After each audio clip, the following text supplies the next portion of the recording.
Tuelekee sasa Arusha ambapo jamii kwa kushirikiana na serikali nchini imetakiwa kuibua na kuviendeleza vipaji mbalimbali vya watoto ili kuweza kuwafungulia dunia vijana wenye vipaji na hazina ya taifa katika sekta ya sanaa, utamaduni na michezo. Undani wa taarifa hii na Hababi Mohamed.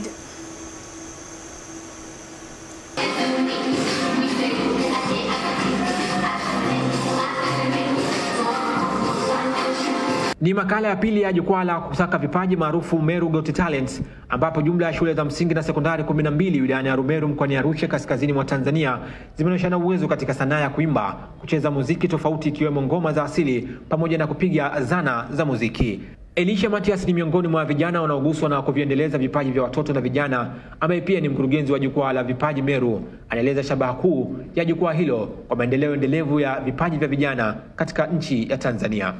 Tukio la Meru Got Talent, tukio hili lina lengo sasa la kuunganisha wanafunzi wenye vipaji kutoka shule tofauti tofauti ambao wana vipaji ambao vinaonekana sana, yani leo tunasema wale competent kwenye shule zao.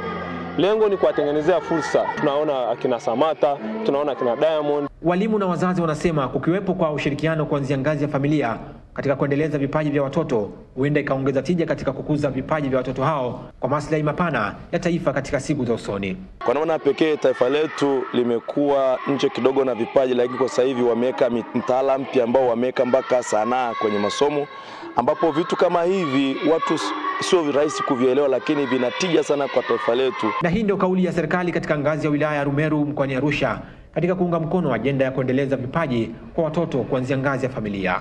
Mimi nichukue nafasi hii kuwatia moyo washiriki wote.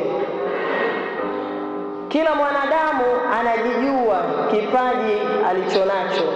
Unaweza ukajifahamu, lakini kuna wengine hajui mpaka jicho la tatu limwambie kwamba wewe una kipaji hichi. Kutoka Arusha kaskazini mwa Tanzania, jina langu ni Hababi Mohamed na hii ni Viwanjani ya Clouds TV.